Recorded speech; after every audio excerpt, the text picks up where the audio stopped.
Good day, class. I am Nicole M. Abbas, and today, together with Mr. Rainier Junsay, we will discuss about the new criticism and formalism. So here is our learning objectives for today's discussion.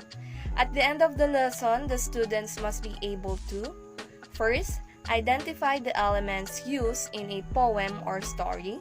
Second, differentiate the formalism and new criticism.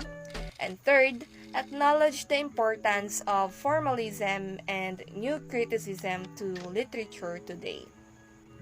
So now, allow me to discuss the new criticism. So, the new criticism is designated as to indicate a break with traditional methods. It was a product of the American University in the 1930s and 40s. It stressed close reading of text itself, much like the French pedagogical precept, explication du texte. Name given to a style of criticism advocated by a group of academics writing in the first half of the 20th century. New criticism, like formalism, tended to consider text as autonomous and closed, meaning that everything that is needed to understand a work is present within it. The reader does not need outside sources, such as the author's biography, to fully understand the text, while new critics did not completely discount the relevance of the author, background, or possible sources of the work. They did insist that those types of knowledge had very little bearing on the work's merit as literature. As a strategy of reading, new criticism viewed the work of literature as an aesthetic object independent of historical context and as a unified whole that reflected the unified sensibility of the artist. So, like formalist critics, new critics focused their attention on the variety and degree of certain literary devices, specifically metaphor, irony, tension, and paradox. The new critics emphasized close reading as a way to engage with the text and paid close attention to the interactions between the form and meaning. So, new criticism assumes that a text is an isolated entity that can be understood through the tools and techniques of close reading, maintains that each text has unique texture, and asserts that what a text says and how it says are inseparable.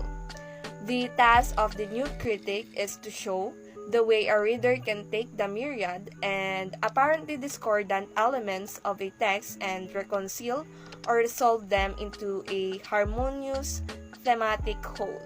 So, in sum, the objective is to unify the text, or rather to recognize the inherent but obscured unity therein.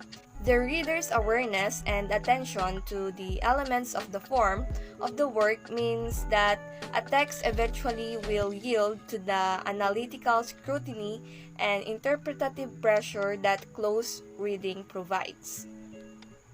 T.S. Eliot, though not explicitly associated with the movement, expressed a similar critical aesthetic philosophy in his essays on John Donne and the metaphysical poets. Writers who Eliot believed experienced a complete integration of thought and feeling. New critics like Clint Brooks, John Crow Ransom, Robert Penn Warren, and W.K. Wimsatt place a similar focus on the metaphysical poets and poetry in general, a genre well suited to new critical practice. So, William K. Wimsatt and Monroe Beardsley coined the term intentional fallacy. Other terms associated with new criticism include affective fallacy, heresy of paraphrase, and ambiguity. New criticism holds that a text must be evaluated apart from its context. Failure to do so causes the affective fallacy, which confuses a text with the emotional or psychological response of its readers, or the intentional fallacy, which conflates textual impact and the objectives of the author. New criticism aimed at bringing a greater intellectual rigor to literary studies, confining itself to careful scrutiny of the text alone and the formal structures of paradox, ambiguity, irony, and metaphor. The new criticism also was fired by the conviction that their readings of poetry would yield a humanizing influence on readers and thus counter the alienating tendencies of modern industrial life. New criticism in this regard bears an affinity to the Southern agrarian movement, whose manifesto, "I'll Take My Stand," contained essays by two new critics, Ransom and Warren.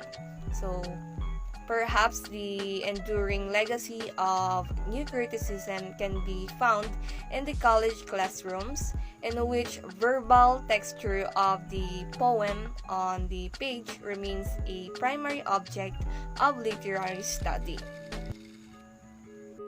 And that would be all for my part. I hope you learned something from the discussion about the new criticism. Now, here is Mr. Junsay to continue the discussion, and he will discuss about the formalism. Thank you and God bless you all. Good morning, everyone. How are you feeling today? I hope you are all doing fine because today is another day of gaining knowledge and information. Before anything else, I am Rainier Joseph E. Junsay, one of your student teacher for today, together with Miss Abbas. And for my part, I will be discussing the formalism. So by the way, our topic is entitled Formalism and New Criticism. But before we start, could you please sit properly and arrange your chairs properly so that the flow of information will be smooth. Listen attentively to our discussion, for there will be some questions to be asked and then a quiz after a discussion.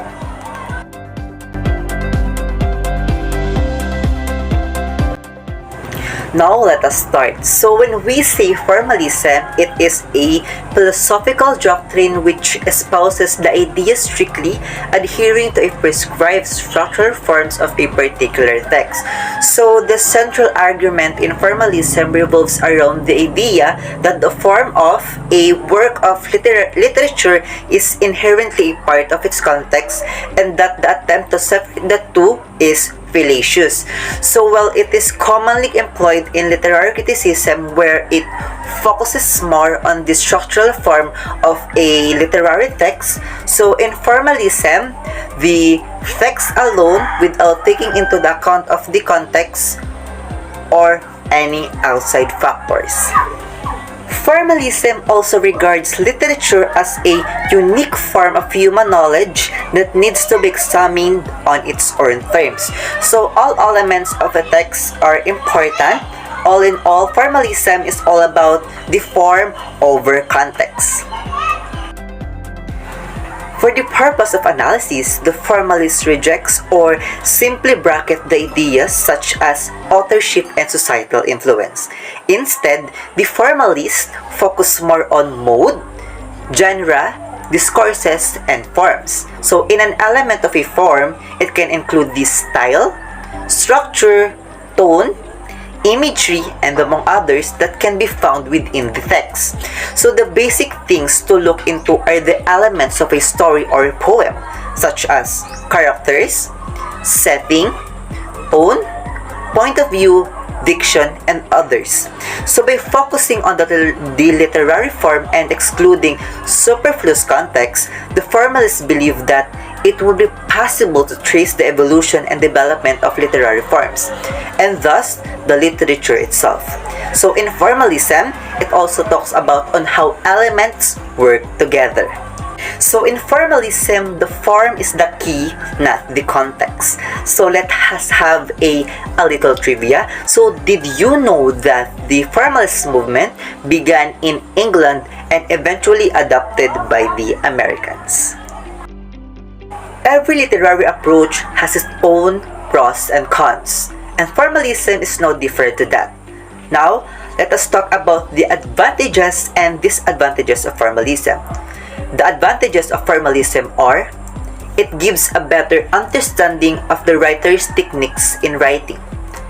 It works best when applied to poetry and short story fiction. It emphasizes the value of the text instead of its context. It can be done without much research as structure is the only focus. And formalism is a well-known approach. And for the disadvantages of formalism, it is time-consuming based on the text size and writing style of the author. The context is ignored and the text is analyzed in a very technical way because it is more of a structure. It is not compatible with all types of text, and there are similarity of conclusion because it is only after the form. Let us all remember that a formalist does not look at the who, what, when, where, or why, but a formalist look at the how. Now we have here an example. It is a poem entitled The Road Not Taken by Robert Frost. I bet you all know and familiar with this poem. So what are some of the literary devices in the poem? So the use of figure of speech is present on this poem, just like the metaphor road, fork in the road, and yellow woods. So the road in the poem is the metaphor. We also have the simile, where it can be found in the second stanza, the as just as fair, the assonance like somewhere ages and ages, and personification on the third line of the second stanza, which is because it was grassy and wanted wear. For analyzing the structure in terms of stanza, it has a fixed number of lines, and each stanza has 5 verses or lines. It allows the rhyme pattern A-B-A-A-B. So in terms of tone or the feeling of the author, it is something reflective and offensive as he has choices in life. And I think it has a quite serious tone. So in terms of theme, it is all about choices in life, that we need good decision for it is a product of our success. So in the example, it only includes the major literary device that can be found in the poem. We must all remember that formalism, it is all about the form over the context. For our generalization, here are the questions that you need to answer to test if you really listen in our discussion this morning. For our first question, in your own words, describe the new criticism. The second question, what is the importance of formalism to the literature today? The third question, what is the difference between formalism and new criticism? The fourth question is, and the last, what are your takeaways from the discussion? So for our quiz, the link will be forwarded on our GC. So that wraps up my discussion or our discussion for today about formalism and new criticism. We hope that you gained something for today's discussion. Let us all stand. So goodbye class, and see you on our next meeting.